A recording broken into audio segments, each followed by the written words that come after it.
I was playing Bobby Cannavale's mother, Oh. and it was so much fun. It was just and it was so fascinating watching Megan Mullally, because oh my God, I was so blown away. She would do this thing, where she'd be talking to somebody and they would hand her, to go, okay. And then, and she would dial the voice up, and then she'd do the same, she'd dial the voice down. And I was so impressed with her. It was like, wow, you got that down. Oh my God. So I said grace. I went, hey, God.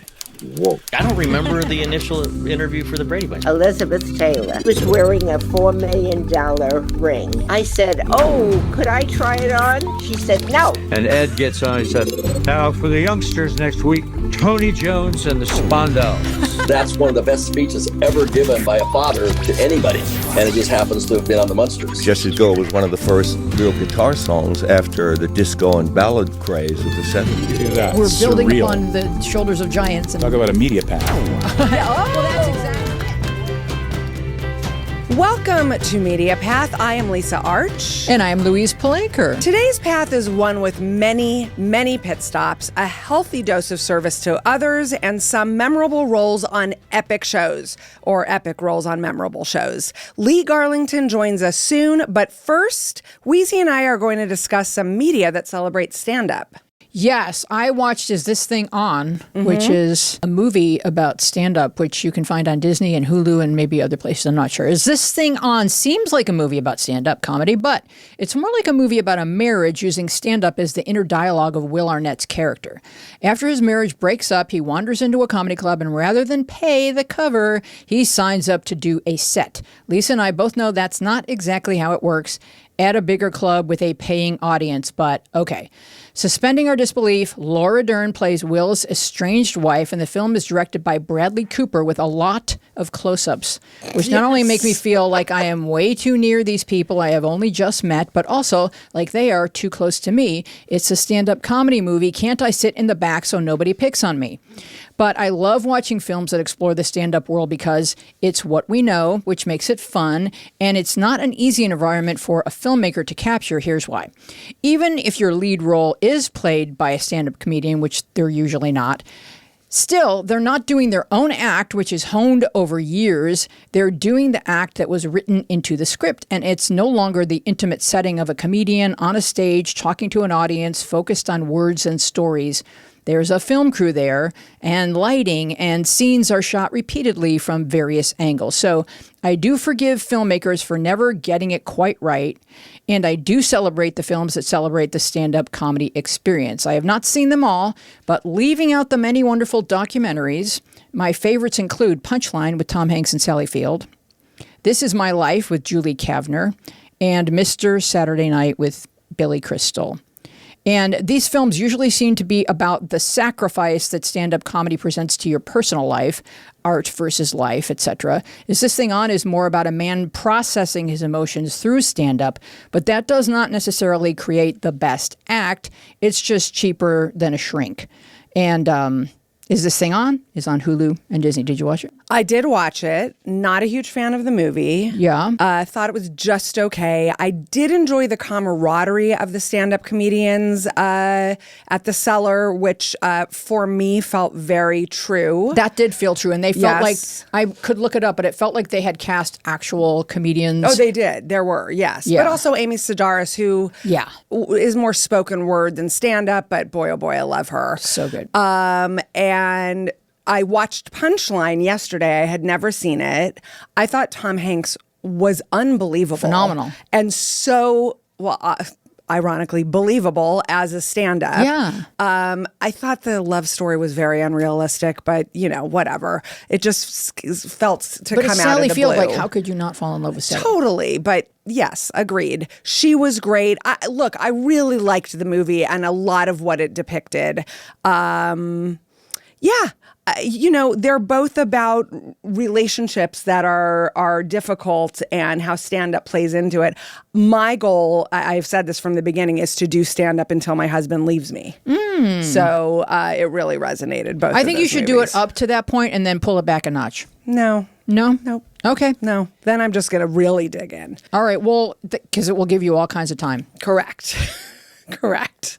How about if we introduce our wonderful I think guest? that's a great idea. Lee Garlington has appeared in over 250 movies and television shows, which would be enough for most actors, but not for Lee. Lee is also incredibly active in the SAG-AFTRA LA Conservatory, which offers actors low-cost opportunities to hone their craft through classes, workshops, and mentorship. It takes talent to be an actor, but it takes heart to give back, and we can't wait to hear about both. Please welcome Lee Garlington. Wow. Yay. Thank you. Thank you very much. I'm honored to be here. We are And honored I love to have that. you. That was very funny what you just said. You're going to do stand-up comedy to your husband. Is that all it takes? We'll Good to see. know. He seems to be really digging his heels in so far. He's going to get stubborn. I know. Can I talk about one show that I just thought was one of the strangest experiences of my life? Please. DTF St. Louis. Oh my God, we just finished it. Oh my God. Wait, tell me. So, Oh my God. But It was like- fucking weird. but did She you recommended love that it? last week. Did you love it? No, I fucking did not weird? love You it. did not love it. I didn't hate it. Okay. I just found it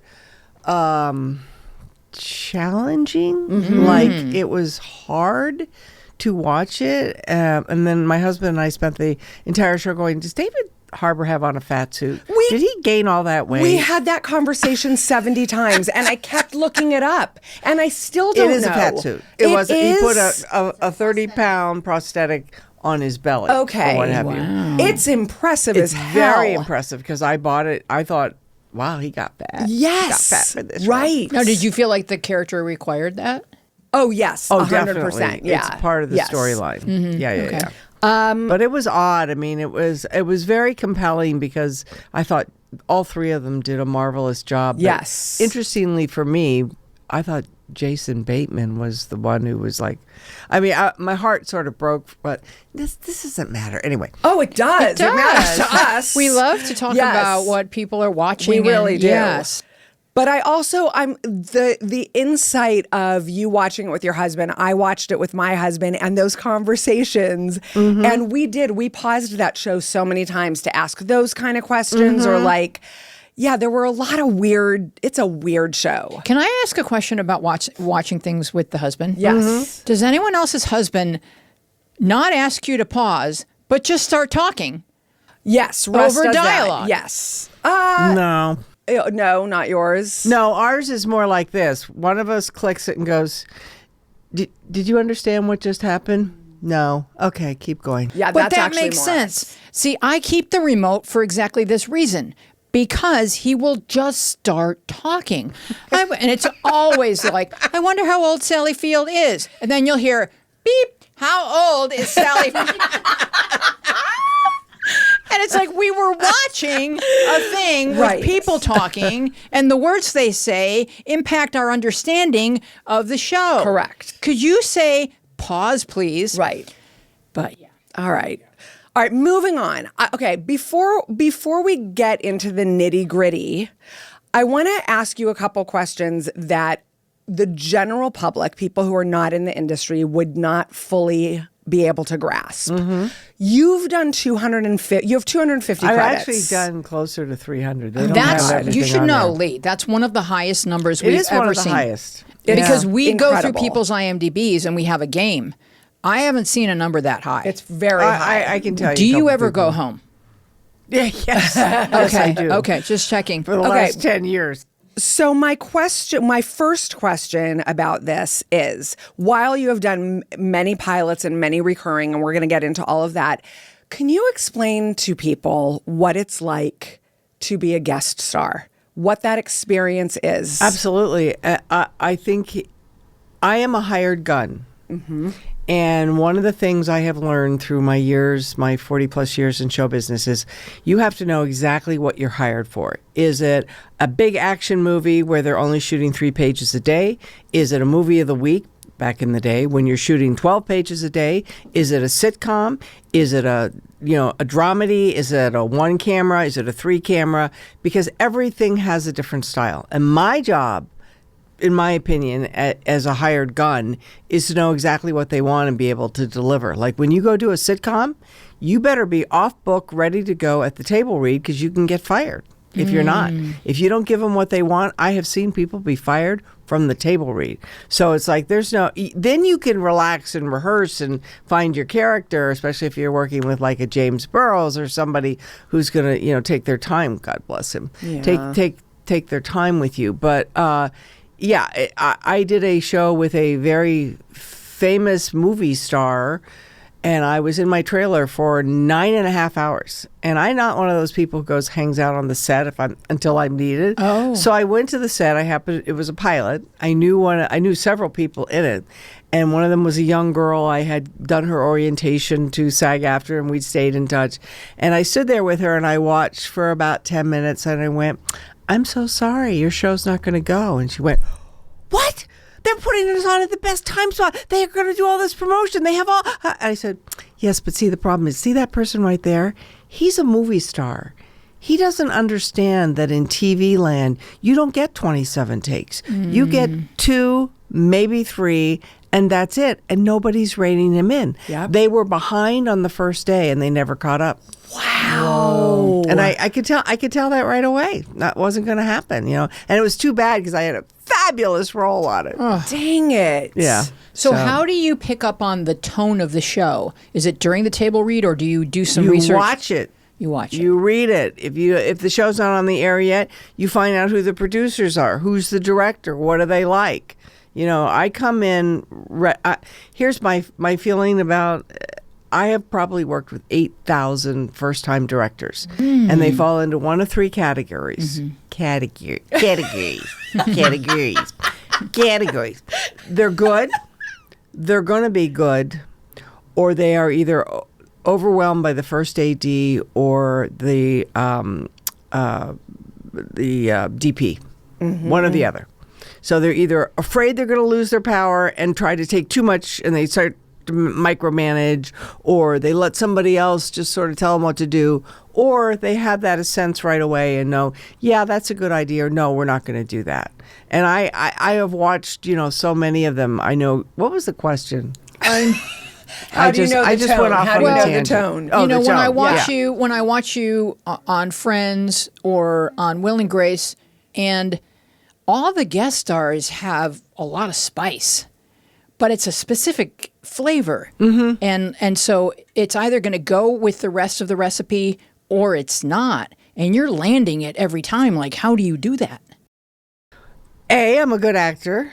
Hell yeah. B, I show up prepared. Here's my philosophy with directors: lead, follow, or get out of the way. I love that. I am always going to come in prepared and ready to go, but I am a director's actor. You tell me what you want, and I will do it. I will give it a shot, even if I think it's wrong. And my experience is, if I am a good girl and I do what I'm supposed to do, and then I say, could I give you one more that's slightly different? If I've been a good girl, chances are they're going to say yes. And in my experience, probably 75% of the time they're going to go, okay, do that again, but this time do blah, blah, blah. Because I know the character as well or better than them, because I'm the guest star. If I'm a series regular, obviously, to me, in my opinion, the actors know the characters. Yes. At a certain point more than even the writer producers.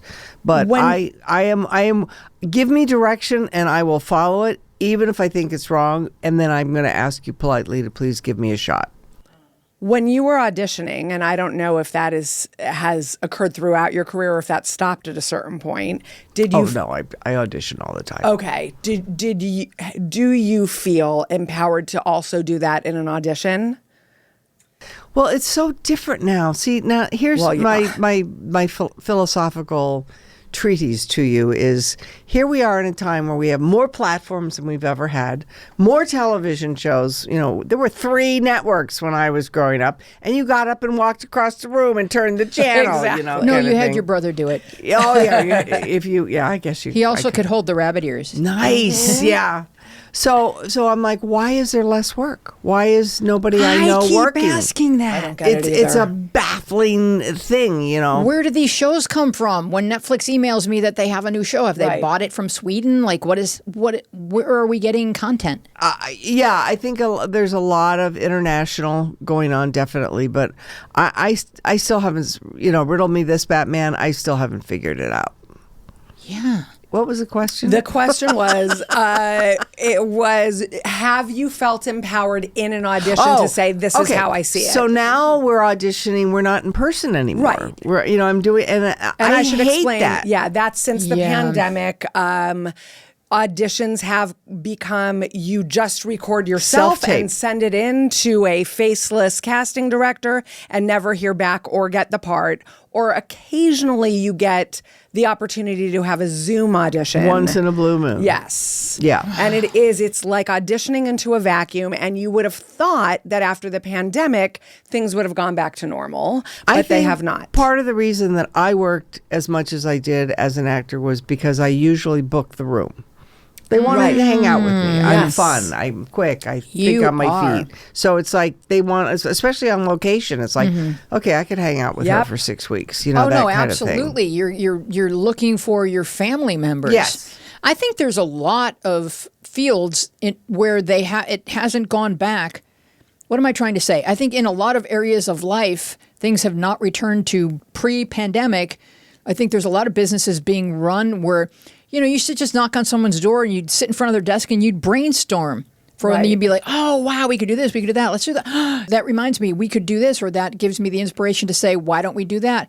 That's not happening on a Zoom call. I mean, maybe a little, but I really think we've missed a lot of that personal oomph that used to give that extra sauce. I do a ton of panels that I moderate at SAG-AFTRA. I produce for the Conservatory, which is the educational part of our union for $60 a year. Union members are able to take nonstop, round-the-year curriculum with industry professionals teaching everything from voiceover to acting to scene study to stunts to whatever. But I produce a monthly thing called the Actors Evening. And I have brought in tons of panels because they're the ones that everybody wants to come to with casting directors. And it's not so much the casting directors as it is the studios don't want to put out the money anymore to give the casting directors offices and pay for them to have staff and to bring people in. Now, there's a new movement underfoot where casting directors are starting to say, okay, let me do that for all the initial auditions, but let's schedule a day.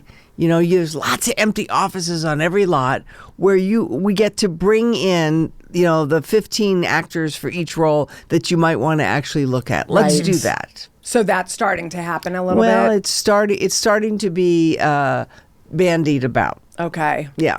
So tell us a little bit more about the SAG-AFTRA LA Conservatory and how you got involved in it and what it means to you. And well, I serve on 5 committees. Wow. I know, I'm an overachiever and I clearly have no life. But I've never held elected office. I've never been elected to the board. But, as we discover in life, if you really don't care who gets credit for anything, it's amazing how much work you can do. I kind of love thing. that. Yeah. That too. You have a lot of things that I need to embroider. So I've done a lot of committee work. In the Conservatory, I've probably been in for 20 years now. Wow. And it's one of, unfortunately, the best kept secrets of our union because it's such an amazing opportunity for people to take classes, to find their tribe, to have community, to meet all sorts of industry professionals. We are getting ready for, on August 7th, 8th, and 9th, we're having what we call the Weekend Intensive, which will be 40 classes over a 3-day period, an opening night panel, and then all day Saturday, all day Sunday. So it's a remarkable thing. would you say? Go ahead. Oh, so how long have you been doing this at the Conservatory? Probably 20 years. Okay. Do you remember meeting anyone 20 years ago, 15 years ago, and going, yes, and now that person is who? No. Sorry. Lisa, why didn't you go to class? I should have. I absolutely should have. It's funny. I have been a SAG member for 30 years, and I had no idea that it existed. Yeah, there you go. Yeah.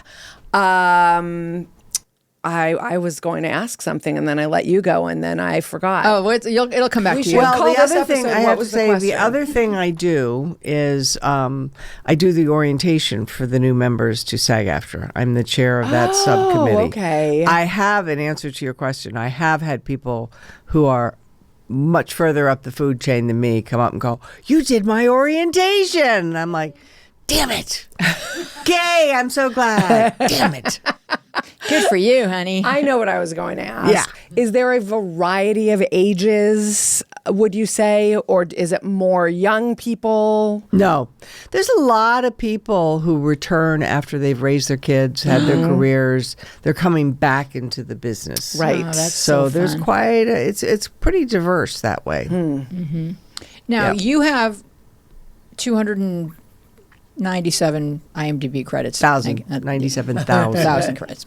Have you ever stumbled upon an appearance, just been scrolling through streaming or whatever, and stumbled upon yourself and then been flashed back to something that you were thinking about the day that you filmed that and had forgotten all about? No, mine is more like people come up to me and ask me about a role or a character, and I'm like, did I do that?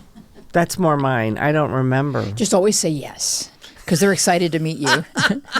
I just don't remember. And I then just have- sign Elizabeth Taylor. You know? Yes.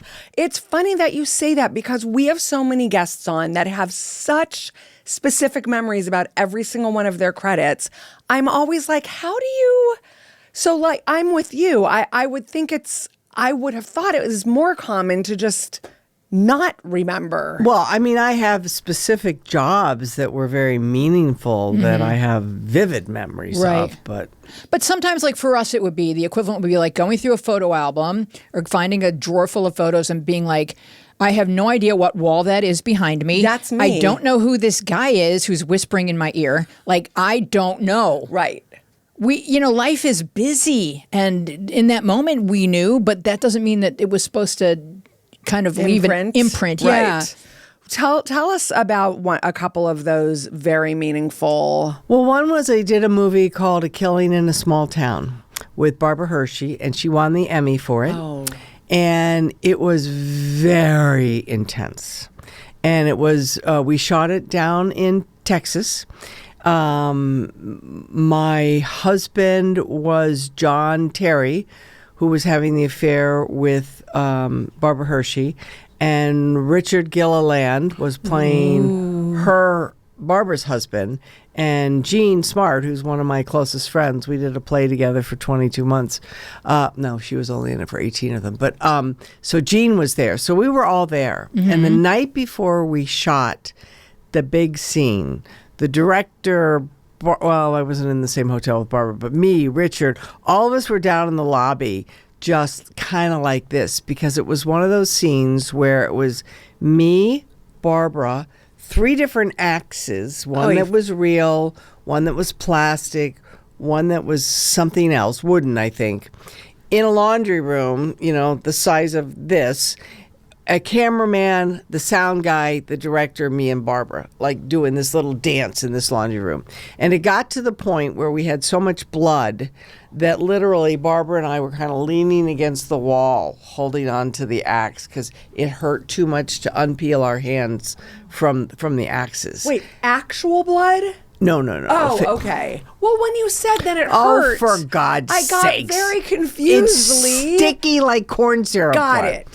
So we had, and it was one of those, we were playing these very repressed Southern Baptist type people. So it was one of these things where you had to pump to get the reality going. And then these people cover, and then fizzle in between takes. To the point where they rise up and start axe murdering each other? Yeah. Okay. But it was like that thing of like, I swear to God, we ate 10,000 calories that day and didn't gain a pound because it took so much energy to do that. And that was very, and I had shot a whole mess of scenes that they ended up not putting in because they thought it was more powerful to see me for the first time when I casually walk into the living room with with an axe dangling off my right hand. Whoa. Kind of thing. So it was one of those. That sounds incredibly grueling and not at all fun. Not fun. Well, it was fun because it was Barbara, who is Right. a blast. We had a lot of fun. It was fun because it was fun on the set. It was very convivial. Right. We were on location. So that part made it fun. But the Sure. actual work, exhausting. Wow. Yeah. So you say that you feel blessed that writer-director Phil Alden Robinson decided that you are his good luck charm. Yes. And he cast you and everything. Tell us more about that. How did you I meet? met Phil, I think it was Megan Brandman, one of my favorite casting directors, back in, 1908, whenever the hell it was, the 80s or whatever. And she brought me in for this audition, and I came in, and Phil stood up, and as he's just such a lovely gentleman, and I kept not sitting, and Megan was like, "Why don't you have a seat?" And I'm like, "I'm too nervous." And and it was this move. There he is. Oh, I can see Phil over there. He's a love muffin. He's a cutie. But he, it was one word.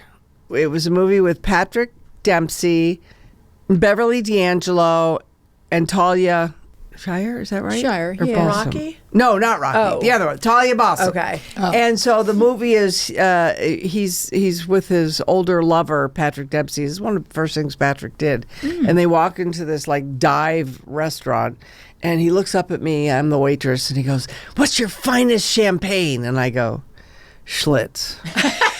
And that was it. That was my one word in that movie. And then he liked it. And so I got that. That's how I got Field of Dreams, because he wrote and directed that.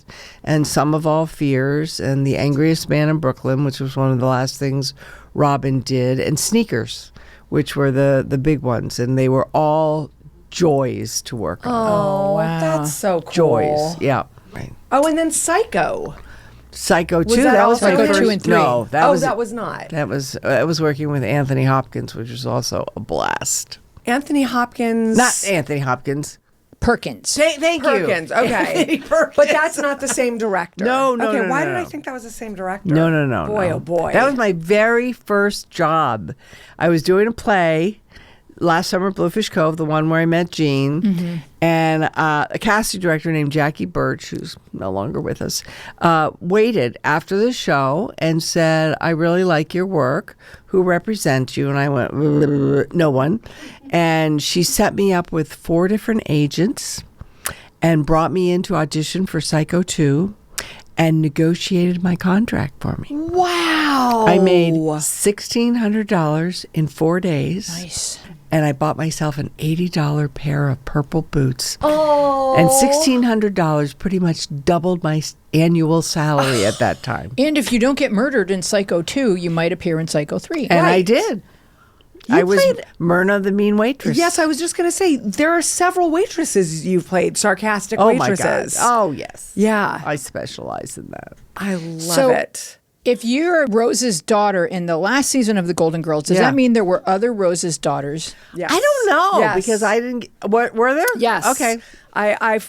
So Christine Belford played Kirsten, your Okay. part in season 1. All right. And I don't know what happened to her, but then you played the same daughter in the last season. We were on the. It was.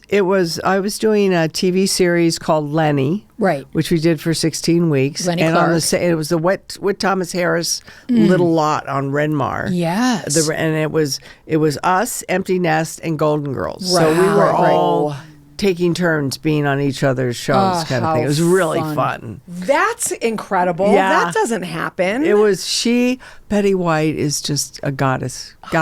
My God. Correct. Absolute goddess. There was not a word that came out of her mouth that wasn't funny. Oh my God.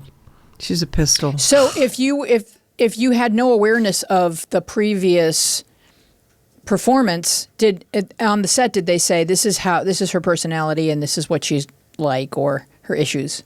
No? You're asking me to remember something from 1000 BC. It's the Golden Girls. I will tell have you, they no played memory. it very differently. Okay. And you so go. I don't think they care. I think they Okay. were like, you just do you and play her, how it's written. But that's so funny. I was watching it going, why didn't they just make this a different daughter? Because why didn't they bring her in more often? Or that. Exactly. That's what I wanted to know. Well, it's a very sweet episode, though, because you don't want the ladies around because your mom is about to have massive heart surgery. Right. And you're like, I'm her family, you're not. And then you realize, Lee, they are her family. They are her family. Is that what it was about? That is. I'm You know glad we what? were able to remind Thank you. I Yeah. hope we get to remind you about more things while we're sitting here, like Will and Grace. Will and Grace. Oh my God, that was so much fun. It's my favorite show. Is it? Well, I can see why. It was looks brilliant. like it was an absolute blast. And let's talk about the fact that you played the wife of the same actor that you played the mistress of in Friends. Oh, is that right? Yes. Okay. The man who plays That's why they look so Joey's- much alike. Joey's father. Yes. Because I was pulling up photos before this episode. Robert Costanzo. Robert Costanza. That's Yeah. right. He just, I He's guess fabulous. he just I love looks him. like you two look like maybe you came with the frame. This There is you a go. Well, it was only supposed to be one episode, and then they decided to make it a double. So that was like so exciting to be there for 2 weeks. I want to know what that set was like. Yeah, because when you walk onto a set where you know there has to be like so much chemistry in order for them to pull off what they're pulling off week in and week out, like you walk in and you feel like, oh, this is a group of kids that don't know me yet, and what's their rhythm, and where do I sit? Well, Yeah. again, like I said, you come in. I come in prepared. I'm going to deliver for you. If you want to change it, I'm game. But I'm gonna deliver. And unfortunately, this was right after the election. And Which election? One that did not go well for So many have our team. Yeah. And it was the John Kerry one. So there was a great deal of sadness on the set. Oh, So wow. there was a lot of down energy. And but James Burrow, like Betty Thomas from Hill Street Blues. Yes. Betty directed a series I did called Arresting Behavior. I think she did all of them. And James Burrows did all the Will and Graces. So for Betty, everybody is named Sweetie, and for James Burrows, everybody is named Honey. Okay. So that way they never have to remember names, and you Sure. just look up whenever Honey or Sweetie is said, and you just see what direction they're looking right, in. It might be you. So yeah, it might be you. So it was, I was playing Bobby Cannavale's mother, and it was so much fun. It was just and it was so fascinating watching Megan Mullally, because oh my God, I was so blown away. She would do this thing, where she'd be talking to somebody and they would hand her, to go, okay. And then, and she would dial the voice up, and then she'd do the scene, she'd dial the voice down. And I was so impressed with her. It was like, wow, you She's got that incredible. down. Oh my God. She's a goddess. Goddess. But there Absolute really goddess. isn't one person on that set who isn't incredible. It's but the chemistry. those episodes were so much fun because it's Thanksgiving. Yes. A lot of chaos. And they would go from house to house. No. Oh, that wasn't the one? This is which one was it? It's at her house. Yes. Oh, okay. Because And I end up getting a broken foot or yes. something. And so you're not cooking Thanksgiving Yeah. dinner. And so Bobby and, oh my God, the lead of the show, Will. Eric are McCormack. thank you, are cooking dinner. And all Will is trying to do the whole time is impress you. And you are such a hard ass until the very end. And it really is. It's so adorable. Yeah. It's masterful. Oh my God, it's masterful. That is the word. Or adorable. That was one of those really, really fun jobs. All right. So when you were Ronnie, the mistress of Joey's father, there's 2 strong female guest performances on that episode. Are there? Oh, Yeah. it's me and Brenda. Hit you and Brenda. Yeah. So talk about that chemistry. Well, I don't think I had any scenes with Brenda. But just on the set, like you Oh. two. It was just so much fun to watch. It was interesting because I can't remember. It was either the first or the second year. They were still ascending. I don't know that they were yet what they became. Right. But everybody was so nice, especially Jennifer Aniston. Just when I saw, 2 months after I did that episode, there was a little restaurant called Lulu's up at Beverly and like near La Brea, and I went in the restaurant with my husband and a couple of other people, and Jennifer Aniston came in with a group of people, and I went, "Oh, that's Jennifer Aniston." And my husband goes, "Yeah, it is. Go say hi to her." I'm like, "No, I was a guest star. She's not going to remember me, you know." And I'm looking over at her, and at one point I just went into it.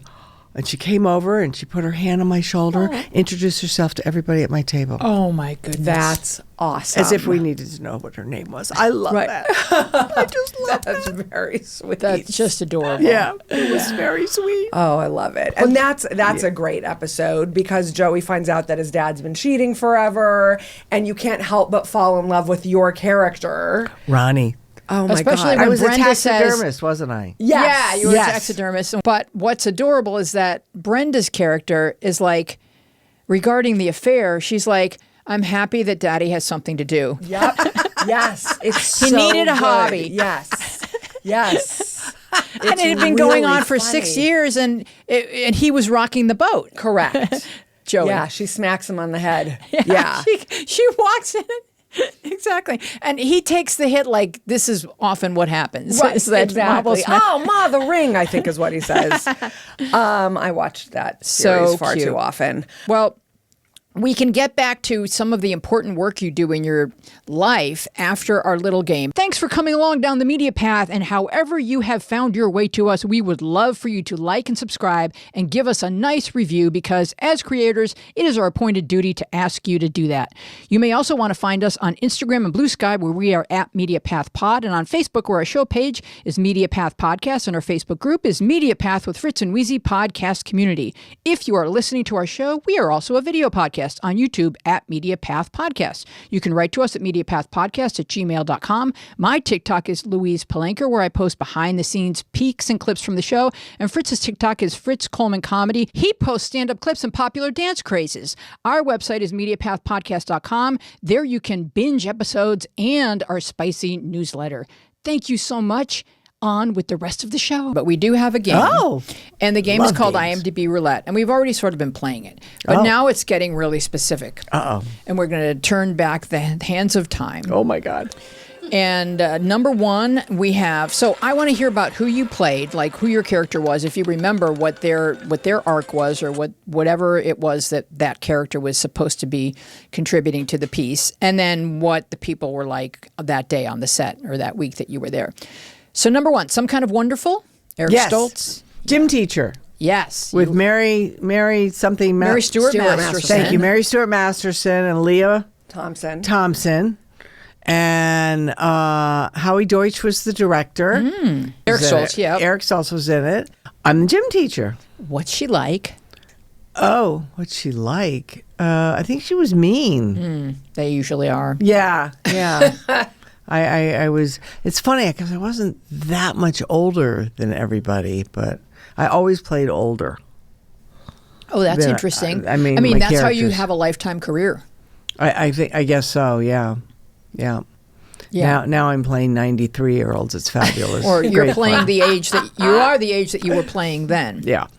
All right, so you don't remember anything about the making of the movie or even getting to watch. I remember that Leah and Howie were not crazy about each other, and I was very fascinated to find out they got married after that. Wow. The director and Leah Thompson? That's the mother of they're the parents of Zoe Deutsch. Yeah, Zoe Deutsch. Wow, so that was romantic tension we were picking up on. Maybe, yeah. Wow. Yeah. Oh, I love that. Interesting. Okay, Three Fugitives with Martin Short and Nick Nolte. Yes. Uh-oh. What's that expression all about? That was not a happy experience. Why? No. Well, the director was a Frenchman who had done the film The Gerard Depardieu version? Yeah. Is that who it was? Okay. And he wanted to do exactly the same thing. And there was one point where I'm guarding the little girl. The Three Fugitives, they have, there's those two and a little girl. And there's a scene where Martin Short is like this, holding a gun at me. But he's looking around like this, And I'm like standing there and I'm like, I'm a professional. I'm a guard. And so I very quietly, just to the director, go, when he's looking, it just seems weird that I wouldn't sort of grab the gun away from him. And he goes, oh, why don't you do that? And then we will make a different film. Oh, and it was my God. Okay. No need for me to say another damn word. I would like you to imitate that director for the rest of the episode, though, if possible, because that was amazing. Yeah. Oh my God. Yeah, that was that was like collaboration not needed here. So it was like, okay, keep my mouth shut. But what was Martin Short like? Interesting. This was one of those just all around bad experiences. It was very much one of the more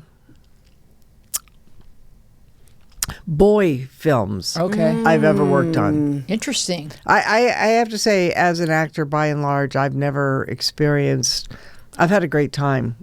I can count on one hand, maybe two, my quote unquote, unpleasant. And it wasn't unpleasant. It just wasn't fun. Do you think it has to do with chemistry, the personalities and the mixture that is created?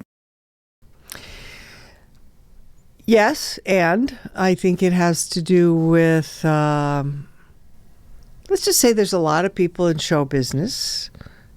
And again, I've run into very few of them, but I hear stories who, if you're not at their level, they're not necessarily nice to you. Mm-hmm. If you're at their level or above, they're lovely. Wow. Don't you find that the people who need you to be at their level to be kind to you are the most insecure? Maybe. I don't know for a fact. I just know there's an energy. Right. A lot of whoever's number one on the call sheet kind of dictates what the vibe is going to be. Well, it would just seem to me that if you're the star of the movie, 99% of the people there are not at your level, if we're going to make that level a thing, because I think everybody there loves acting. Yeah. Right?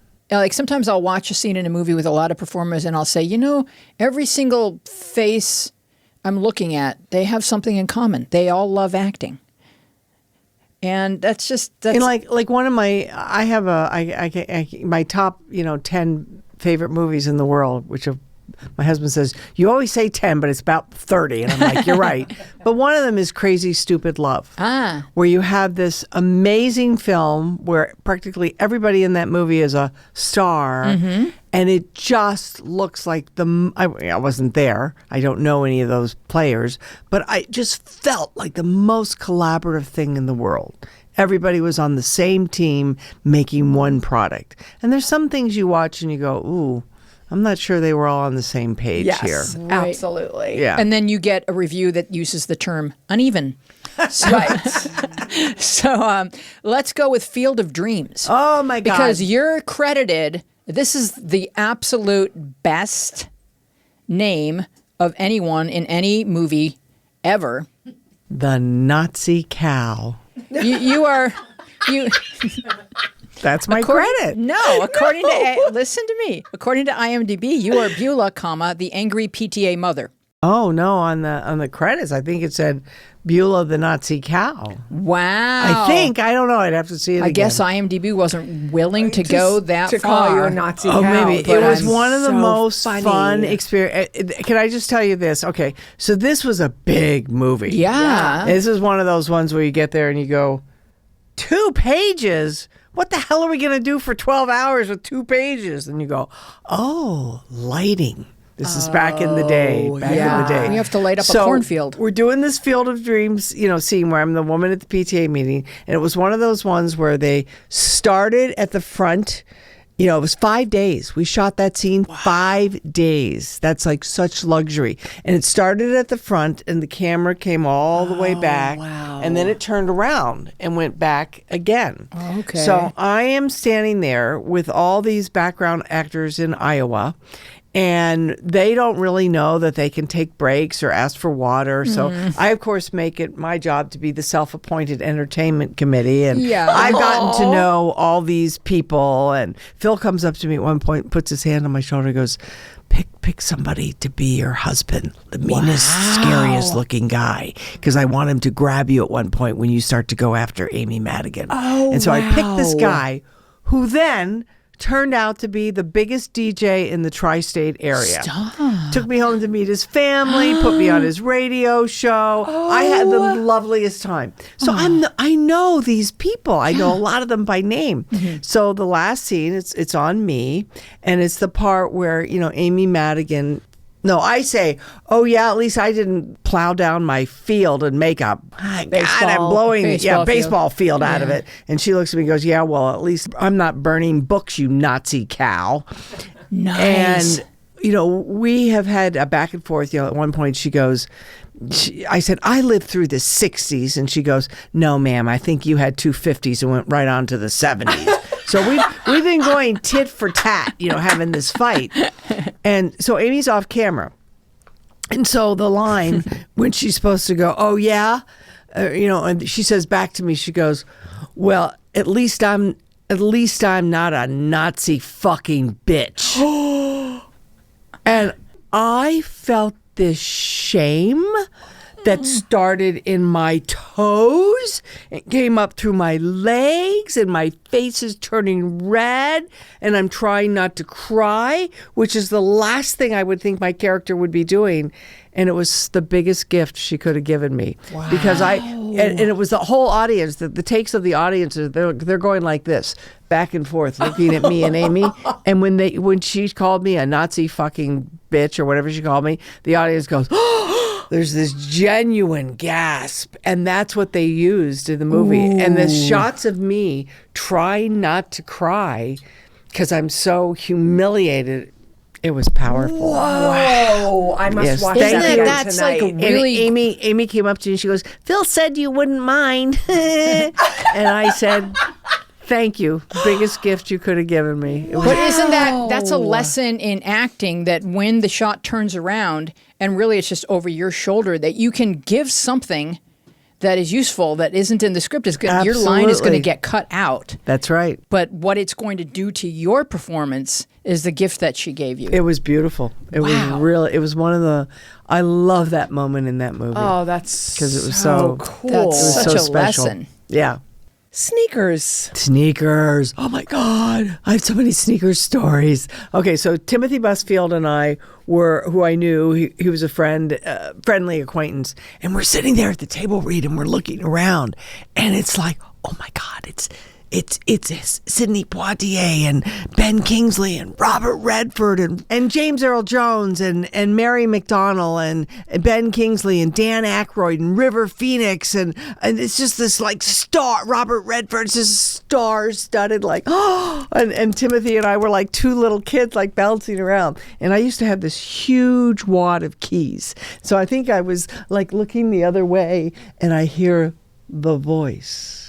The Sidney Poitier voice goes, "Do you have a great many friends, or perhaps just a janitor complex?"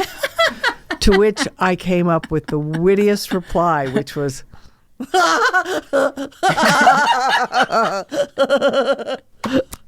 I had no scenes with Sidney Poitier, so that was my entire Sidney Poitier experience. How can you have that voice and say something that silly? I know. How much do you love her? I have one more great sneaker story. So there's the shot is onto me over Robert Redford's shoulder. Now, Robert and I are pretty much the same height. Yeah. I was unprepared for how utterly charming it's he like was. Looking at a sunset, his face. There you go. Yeah. So he's standing there, and Phil he's doing a little bit to your right, Bob. They called him Bob. He said to me, "Call me Bob," and I went, "No, I will call you Robert Redford because that's your name. You need the whole name, Bob."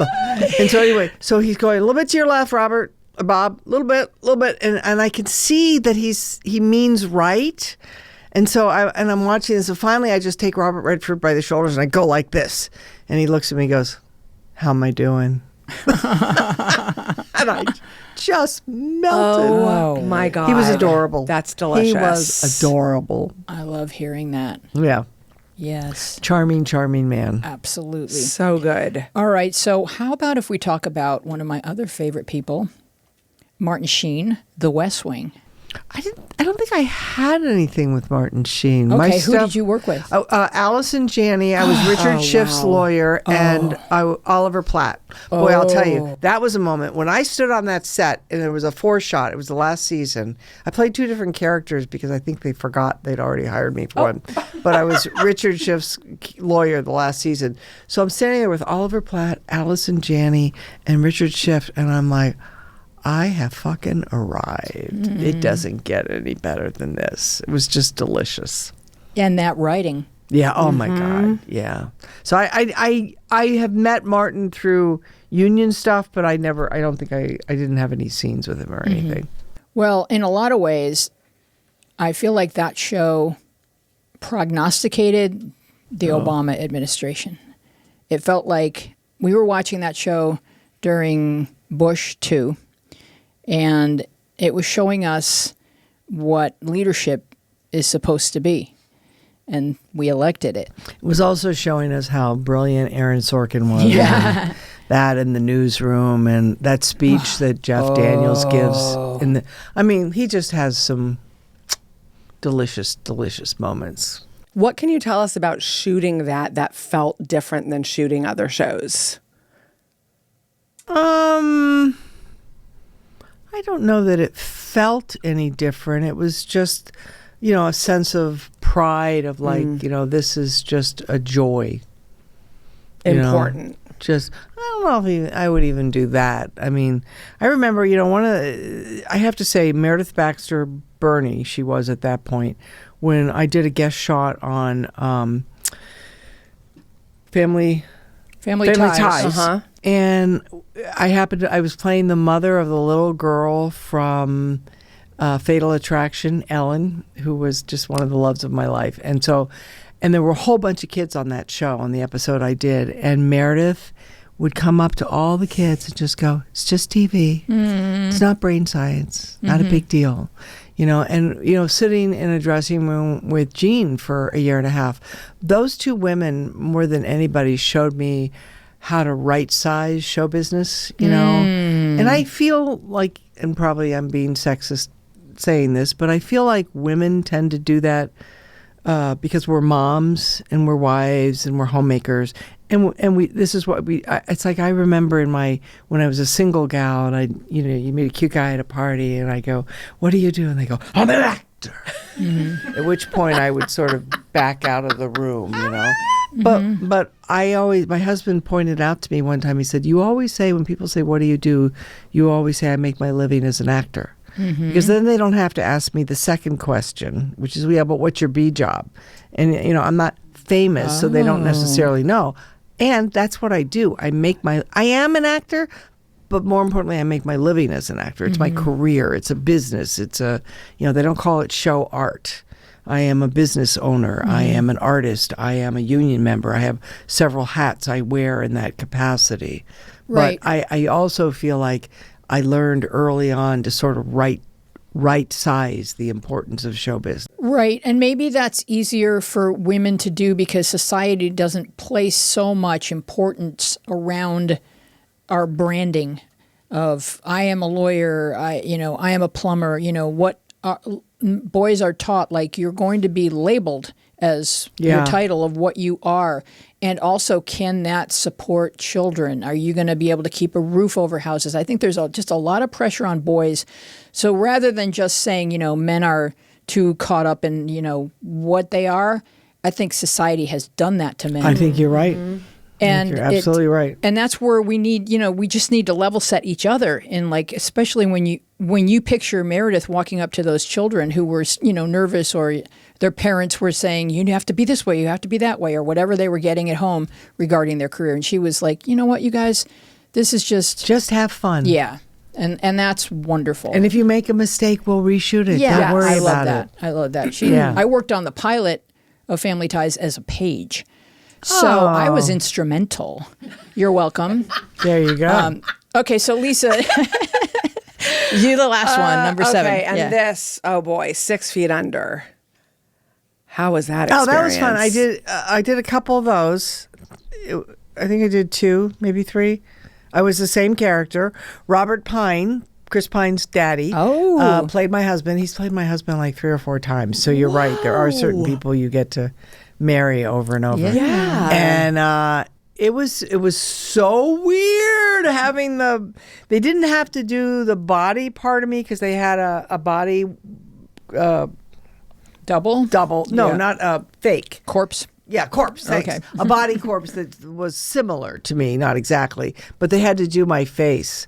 And that was one of those things where, it got to this place way out. Oh, there I am. Way out in the valley, and they lie you down. They Vaseline your face, and they put your hair back, and you're in a bathing suit, and they do all this stuff, and they prepare you and they make sure you've eaten something, you have nose spray, and then they're going to put this plaster of Paris on. So they do everything they can to prepare you for this experience. Mm-hmm. But they didn't do 2 things. What? Number 1, they didn't tell me how stinky it was going to be. Oh. And number 2, they didn't mention that it heats up. Ooh. It gets very warm. So, and it was one of those things where I have no claustrophobia. I have no phobias. And all of a sudden, they start to put this thing on my face, and I'm grabbing the guy's hand. He goes, "You okay?" And I'm like this, because this is all you have is straws. 2 straws yeah. in your nose, nothing else. Everything else, including your ears, is blocked up. And I had to go through so many machinations to get my heart to slow down, and I would have not known. You could have put a gun to my head and said, "You're gonna have a hard time with this." I would have said, "What are you talking about? I'm fine." And they said the worst people that they had were these big butch stunt guys who, as they're putting it on, they're ripping off the other side because they couldn't stand it. Wow. They had to. Some people they have to do half at a time. It doesn't look as good. But they just literally cannot handle it. And I understood that. I had to go through quite a process to get my heart to slow down. That's fascinating. Yeah, it really was. Yeah. It was a weird thing. I always think of people who play characters in movies where they have to go through 4 hours of prosthetics every day before they shoot. It really, truly does sound like a claustrophobic nightmare. I remember Eric Stoltz telling us that... in The Mask. Because he directed me on something later on. It was after he had done The Mask. The Mask? No, that's Jim Carrey. Which is the one where... No, it's... Mask. Mask. The one with Mask. Cher. Yeah. With Cher. Yeah. And he said that when he went, the crew basically saw him when he was done after hours and hours. And he said when he went to the cast party, not as himself, nobody really wanted to talk to him or hang out with him because they loved the other guy, kind of thing. It was just the whole... Wow. Yeah. I mean, I'm not saying anything bad about Eric. I'm just saying he noticed that it's just so interesting that they wanted their friend. You get that to they know knew there. somebody. Wow. That's fascinating. So that just goes to show up to the cast party as the character you played. Yeah. Period. If you want to get let in. If you want people to be nice to you. So let's talk a little bit about the future of this industry because you made a crack at the beginning of this episode where you said up until the last 10 years. So what has the last 10 years been like for actors, and what do you think the future will bring? Are we going through a cycle and that we're going to come out of, or what are your thoughts? Well, it's interesting. I really thought I was going to be one of the last gals standing, and I'm not. I'm in the group before the last gals. I see friends of mine who are still working. I'm like, I really thought I was going to be part of that little group, and I'm not. Because I have women that I've auditioned with for the last 45 years that I don't really see outside of auditions, that I have watched, get married, have babies, buy houses, get divorced, bury their parents, become grandmothers. We've had... we've gone through a life together, kind of thing, even though I don't really see them outside, back in the day when we were at auditions. But if you are my age and you're not famous, you're just really not going to get the roles that I used to get because the famous people are now not getting the roles because they're not writing for women of this age. So they're taking the roles I used to get, kind of thing. It's a thing of attrition. And I don't know. I did an interview recently, a panel where I talked to three people who were on the negotiating committee for our last theatrical contract, which is now 4 years instead of 3. And it's interesting because they all felt confident that whatever it was that they facilitated and navigated about AI, that we were going to be safe for 4 years. And technology moves so fast that surprises me. I don't doubt them, but I'm like, really? Wow. Because I don't know I don't think any of us understand the unfolding of what AI is going to change in our lives, because it's that thing where it happens really slowly, really slowly, and then it goes really fast. Yep. Like climate change and all the things. So I don't know that we know what's coming for show business. I do think good writing and good acting and good storytelling, I mean, this is the second oldest profession in the world. Yes. Is storytelling. So and we all know what the oldest is. So it's always show business is always going to exist. Yes. It's never going to go out of business, but how it morphs. Good word. I don't know what it's going to look like 10 years from now. I'll tell you this. I'm grateful I'm not starting out today. Oh, absolutely. I'm grateful that I've had the career I've had. And that's where, even when you're talking about, the panels and the classes and all that, there's a part of me that wonders if sometimes you're looking at the new people just going, they're before the grace of God. Yeah. Okay. I remember when I was 53 years old, 52 years old. I can't remember. I had just become a mother. My husband and I adopted our foster daughter. Wonderful. We were doing renovation on our house. I was running for the first and only time for national office of my union, and I booked 17 theatrical jobs in 1 year. Wow. Why? Oh. Because I didn't care. Right. I walked in the room. I do the scene. I go, "You good? Okay, go." I got to go because I had a kid. Yeah. I had renovation. I had this. Was running for office. I was so busy. I do not think it would be physically possible for anybody in this day and age to book 17 theatrical jobs in 1 year. No. And I never did it before or since. But I mean, it's like, it's a different animal now. And I'm not quite sure, I still do the orientation for the new members, getting them acclimated with the concept of what you do on a set, what you don't do, when you, the rules of the union, how do you find out how much you're supposed to make, what are your meal breaks, I can do all that. But if people say, how do you really get started? How do you do it? It's like the number one thing is make sure you have a good beat job. Yeah. Because you're not necessarily, God willing, and the creek don't rise, because you get to create content now. There's all sorts of opportunity. Issa Rae started out by doing something on her phone. I mean, there's always going to be those stories of the people who make it, but it's becoming more and more anomalous. And it's becoming, because we're all sort of performers to a certain extent. If we have a Facebook page, we're presenting content. So maybe it's, to a lot of people, it's considered sort of a hobby or sort of what I do as an enthusiast, to present myself to the world.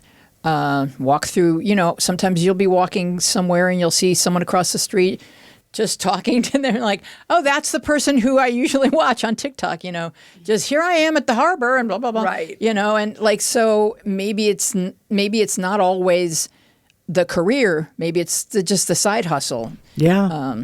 Yeah. But I still, as much as it's fun to watch people on TikTok, we still all crave, I think, professionally done Oh, God, yeah. Pieces of art. Yes. Entertainment as well. Yeah. Yeah. Yeah. With real actors and real lighting and a script. And I agree with you, Lee. That's not going anywhere. The question is, how do we get it back to Los Angeles?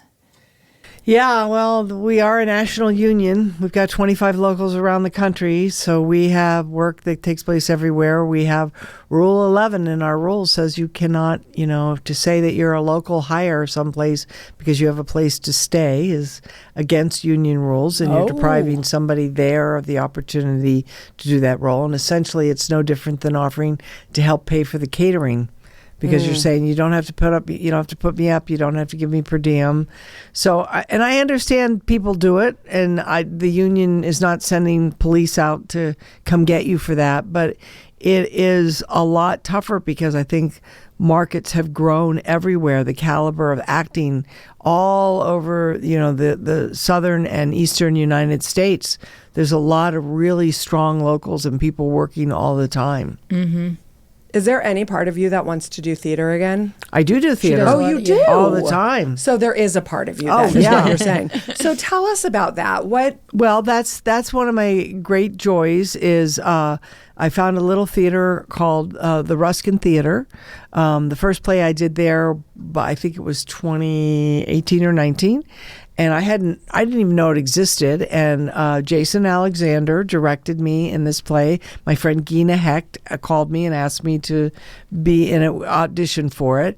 And then I went on to do The Bad Habits, a play about 4 nuns. And then I got to do Linda Lohman. Rob Morrow was my Willie. Wow. And then I did Guess Who's Coming to Dinner. And the thing I love about theater is I get to do roles on stage that I will never be allowed to do on television or film because I'm not high enough up the food chain, kind of thing. So where is the Ruskin Theater? It's right on that little, if you off Bundy. It's Amy and John Ruskin run this theater, the Ruskin Theater. It's part of the Santa Monica County, I think, or something, and it's a fabulous little theater. We were doing it in a 35-seat theater. They're tearing that. They now have 2 theaters, one that's about 70 or 80 seats and one that's about 40 or 50. I love so people can come watch you work. Yes, this is phenomenal. In fact, and by people I mean me, because the last straight job I had was I was an engineer on the mothership of National Public Radio. Wow. And I was the anchor engineer for a year with Susan Stamberg and Bob Edwards before Bob went off to do the morning show. And Susan has come to see 3 of those plays before she toddled off this mortal coil. So, yeah. Were you on the air? No, I was an engineer. Oh, so we both come from radio. Yes. And NPR is like the mothership. So. Yes, exactly. Yeah. It was one of the best jobs I ever had. Wow. Wonderful. Love that. All right, what else should people know about you before we wrap up? Sorry, before we close. Yes. Should we talk about Seinfeld? Oh my God. Yes. I guess Do you mind? Yeah. Yes, you can watch me deflect. The pilot episode, The Seinfeld Chronicles, did that ever air? Yes. Okay. Are you kidding? I have made more money on that show than anything except maybe Cobra. Okay, so I think we should each ask her a question and see where she deflects. Okay. Okay, you begin. When you shot that pilot, you thought you were going to be a series regular. I had so much fun doing that guest shot on Seinfeld. It was just a blast. I had a great time with the boys, and we had so much fun. How funny is Jerry in real life? Oh, Jerry Seinfeld. Sorry. Yeah. Do you know comedians? Do you know a lot of stand-ups? We know a lot of comedians. Okay, so they don't tend to be. They're not necessarily. They're kind of serious about their comedy. I mean, not that he wasn't funny and lovely, but he's not. I hung out much more with Michael and Jason. Although we did have lunch together every day. So did you keep in touch with Jason Alexander from then? Well, my friend Gina Hecht and Jason are best friends. So I would see Jason socially, but not really. I mean, just periodically. Okay. Yeah. So you play Claire the waitress. I do. And is she sassy? Yes, she is. There she is. She's just she's so sassy. Adorable. Adorable. Oh, wish look I'd how kept cute that Jason dress. is. Dina, do you Yes. have a question that she may deflect? I wish I had prepared. I'll ask another question Okay. just for the deflect. Yeah. How were you told that this was just going to be a 1 episode thing? Well, the way it works in show business is nobody tells you anything. Yeah, that's You a just aren't invited back. Right. So they somehow just made the decision that for the friend group, it would be better if Elaine was a professional person and not the waitress where they hang out. Let's go with that. I like that. That way they can talk shop, and the waitress can bring them yummy sandwiches. Julia Louis-Dreyfus was really good friends with Larry David. Okay. My understanding. And she couldn't do the pilot because she had another commitment. And then that commitment went away and they grabbed her. That makes sense. And I guess she was sort of playing a Carol Leifer type of person because she was based on Carol Leifer, who had been Jerry's girlfriend in real life. Oh. And maybe Carol Leifer wasn't available either. Who knows? I don't know the details. But Carol, I feel like that person's not a writer. Oh, No, she is a writer. Yes. Oh, okay. She's a comedian, a writer. stand-up, and I believe she wrote on Seinfeld, but then also on Curb Your Enthusiasm. Yeah, and it might just be that Julia was more sort of a Carol Leifer type, than you were. I don't know. Did Lee mention how much fun she had on that show? Did you have fun on I Seinfeld? had so much fun. Yeah. It really was fun for 2 weeks. I think it's really cool cred to be in the pilot of something it's as amazing. iconic, and it's life happens and things happen. I hope you believe that things happen for a reason. Do you believe that? I do. You don't. Yes and no. The reason might be a lesson.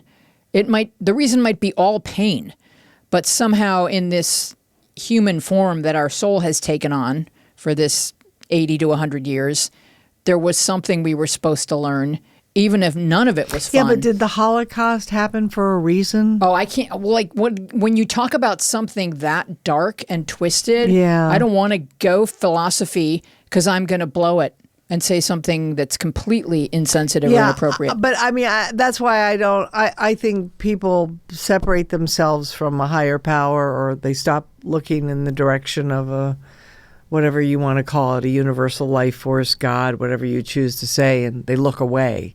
And so I don't know that it's happening for a reason. I think it's just... It's more just happening. It's more happening because people are screwing up, shall we say, or allowing the shadow of our country to rule it, kind of thing. That's the absolute worst that humanity has done. It's certainly in the group photo Before record... of horrible Before things. recorded history, we don't know. But within recorded history, that's the worst of the human condition possible. You can't even say it's a warning because it's too late to be warned. Yeah. But I don't know. I think aside from atrocities, maybe there are lessons in just about everything that happens in some form or another. Now, But there can be lessons even if it didn't happen for that reason. Do you know Right. what I'm saying? You can glean whatever you want from anything that happened, but it doesn't mean that like maybe it was for the best or maybe it was... I think things often do happen for a reason, but where I sort of separate is I don't think everything's part of God's plan. I don't know about God's plan. I'm sure our free will has a Absolutely. heavy hand in all Heavy things. hand. And I can't, take away whatever happens to your tummy every time you hear the word Seinfeld, because I'm sure it's not pleasant. But there may be 1,000 things that you did during that time frame that you wouldn't have done had you been doing that are blessings. Somehow. Yeah, I have no. I love my life the way it is. I am so grateful for my life, my marriage, my friends, my emotional, physical, spiritual sobriety, my ability to suit up and show up no matter what. The lessons I've learned, I wouldn't trade my life for anybody's.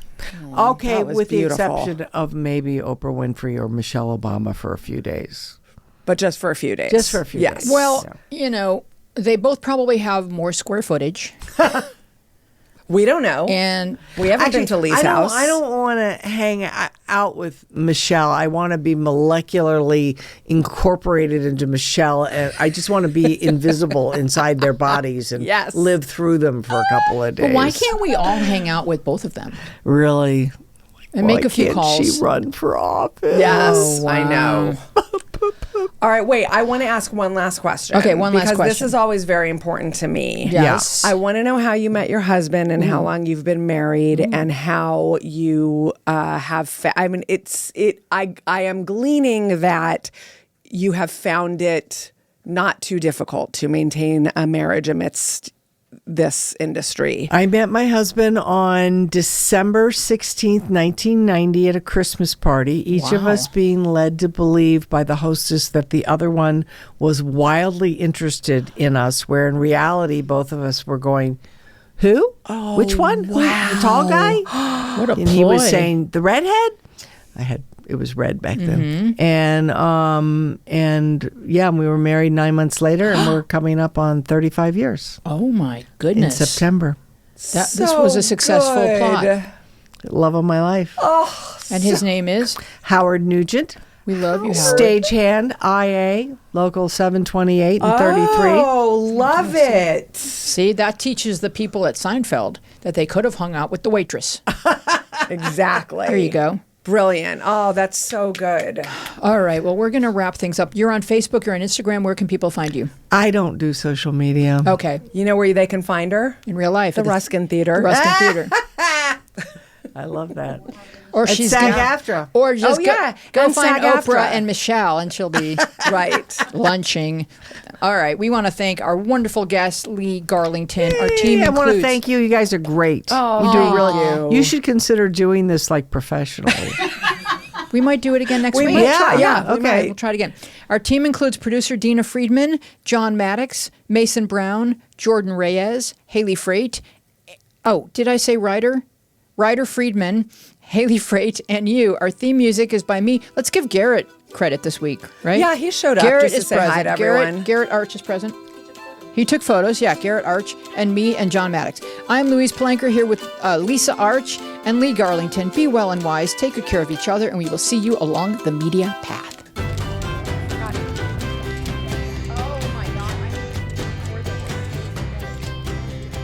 Can I just say one thing? Yeah, Lisa has some. Are we still recording? Kind of last minute, but if anybody wants to come see me hosting for Jay Leno Friday night at Flappers in the main room, I will be there at 7:30 p.m. Jay Leno is going to be a big, big star one day, you guys. You know what? I keep telling him. Professionally. Yeah. You should.